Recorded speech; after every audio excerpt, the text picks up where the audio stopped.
Assalamualaikum. First year, morning and evening. This is our lecture number 8 in continuation with our earlier two lectures, number 6 and 7, in which we have started a new topic of extraction of crude drugs. Now, today, in lecture number 8, we will discuss with you the properties of the solvent used for extracting drug. आइए आज का topic start करते हैं अल्लाह ताला की बाबरकत नाम से।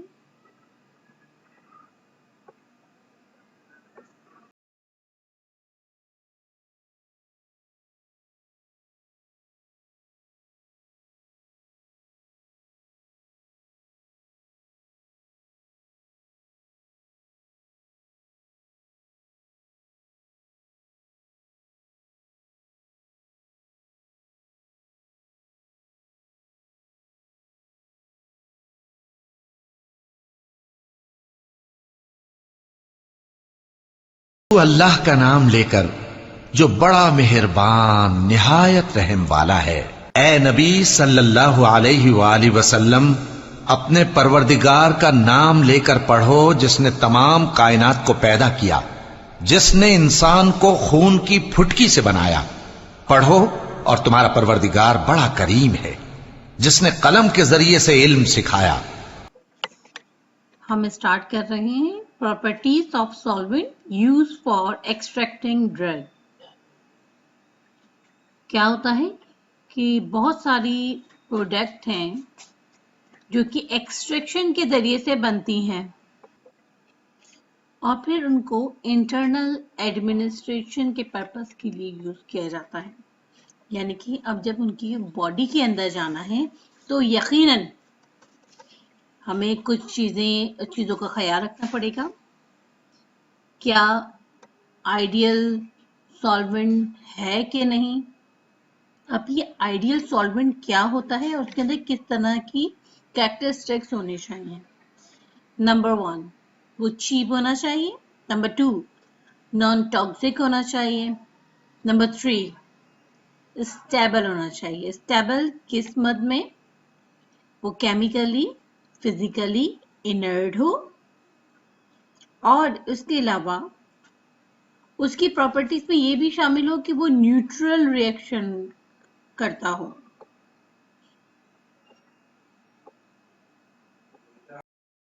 Non volatile हो और इसके अलावा नॉन इन्फ्लेमेबल हो। नंबर 4 कैरेक्टरिस्टिक्स, जैसे कि हमने आपको पहले लेक्चर में बताया था कि वो सिलेक्टिव हो, किस उसमें कि वो रिमूव करे only the desire active constituent, not all the constituent, but जो कि हमें डिजायर है उसको वो एब्जॉर्ब करे, उसको वो लाइक एक्सट्रैक्ट आउट करे with a minimum amount of inert material. तबकि उस सॉल्वेंट का जो टारगेट है वो एक्टिव इंग्रेडिएंट होना चाहिए, ना कि इनर्ट मटेरियल। आगे बढ़ते हैं। ये वो तमाम कैरेक्टरिस्टिक्स हैं जो किसी एक अच्छे या आइडियल सॉल्वेंट में होनी चाहिए, मगर बहुत सारे ऑर्गेनिक सॉल्वेंट इस क्राइटेरिया को मीट नहीं करते, एक दो के अलावा। एक की जो एग्जाम्पल है petroleum ether for the removal of the fat from a drug before extracting the desired active constituent. इसके अलावा water and ethanol and the mixture of this two liquid are most commonly used. बहुत ज्यादा इस्तेमाल होते हैं water, ethanol और उसका mixture. इन दोनों सॉल्वेंट को यूज किया जाता है वही जो तमाम ऊपर बयान की गई हैं कैरेक्टरिस्टिक्स, उसको मद्देनजर रखते हुए। मजीद इनके बारे में डिटेल हम आपको इंडिविजुअली बढ़ाते हैं। वाटर एक ऐसा सॉल्वेंट है जो कि यूज होता है protein, colouring matter, gums, anthraquinone derivative, बहुत ज़्यादा ये इस्तेमाल होता है एल्केलॉइड सॉल्ट के लिए, ग्लाइकोसाइड्स के लिए, शुगर एंड टेनिन्स के लिए एक्सट्रैक्ट करने में। इसके अलावा water will dissolve enzyme, many organic acid, the most organic salt and small proportion of volatile oil. इसके अलावा जो ये wax, fat, fix oil and alkaloids हैं वो इनसॉल्युबल हैं वाटर के अंदर। इसके क्या एडवांटेजेस हैं? इसके एडवांटेजेस हैं it is cheap, it has a wide solvent action, बहुत वाइडली यूज होता है in extraction and even in pharmaceutical industry. It is non-toxic. हम पानी पीते हैं, ठीक है। It is non-inflammable.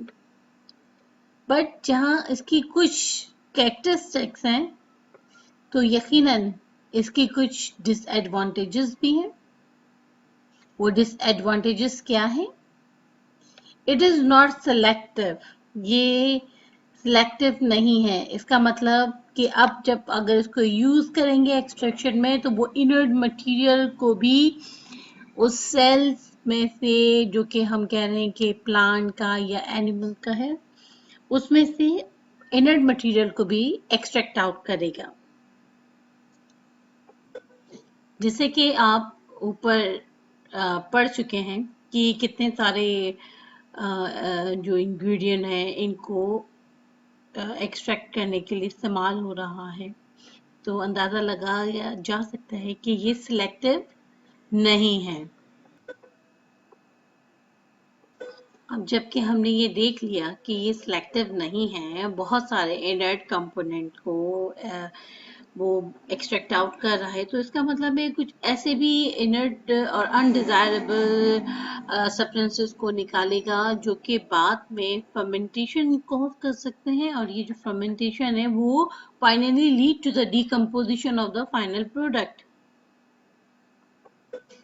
Second disadvantage, mold and bacteria grow in aqueous media. बहुत सारी प्रिपरेशन है जो कि वाटर में बनती हैं, बट उनको स्टेबलाइज किया जाता है by adding a suitable proportion of ethanol, glycerine, sugar और क्लोरोफॉर्म, और by sterilisation.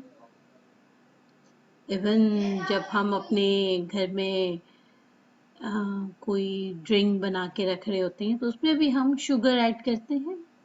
Sugar glucose work करता है as a preservative. Third disadvantage, water promote करता है हाइड्रोलिसिस को बहुत सारे कंपाउंड्स के अंदर, और अलाउ करता है एंजाइम एक्शन जो कि यकीनन finally lead to the decomposition of the product. Number 4 disadvantage, concentration of an aqueous extractor involves the use of more heat than for most other solvent due to the high latent heat of vaporization of water. ये तो हमें मालूम है कि पानी जो है वो 100 डिग्री सेंटीग्रेड के ऊपर बॉयल होता है, तो यकीनन इसकी जो लेटेंट हीट ऑफ वेपराइजेशन है वो ज़्यादा है दूसरे सॉल्वेंट के मुकाबले में। तो इसका मतलब ये हुआ कि इसमें ज़्यादा हीट रिक्वायर्ड होगी, जिसकी वजह से जो प्रोडक्ट होगी वो एक्सपेंसिव हो सकती है, ठीक है। तो these are all the disadvantages regarding the water as a solvent. Now we discuss the ethanol as a solvent. तो ethanol known as alcohol in British pharmacopoeia, इसको इथेनॉल कहते हैं, इथेनॉल को अल्कोहल कहते हैं, और ये प्योरली एक्सट्रैक्ट आउट करने के लिए इस्तेमाल होता है किसको? Alkaloids, alkaloidal salt, glycoside, volatile oil and resin. इसके अलावा different forms of coloring matter, tannin, anthraquinone derivatives, and many organic acid and salt.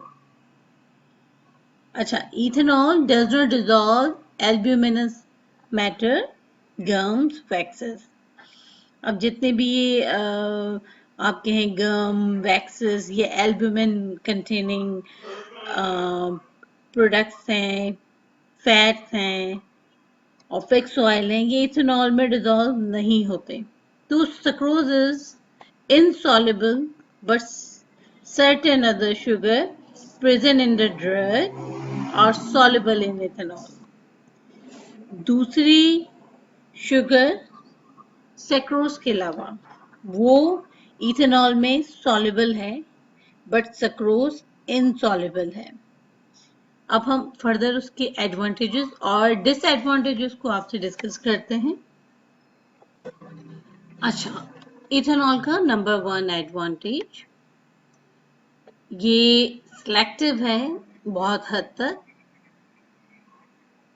जैसे कि हमने आपको पहले भी बताया, गम को एक्सट्रैक्ट करने में, एल्ब्यूमिनस मैटर्स को, ग्लाइकोसाइड्स को, अल्कलॉइडल सॉल्ट को. इसके अलावा इथेनॉल को यूज किया जाता है as a dilution with water, जो कि डिसॉल्व करता है only the glycoside and alkaloid salt where the water would usually dissolve all these constituent.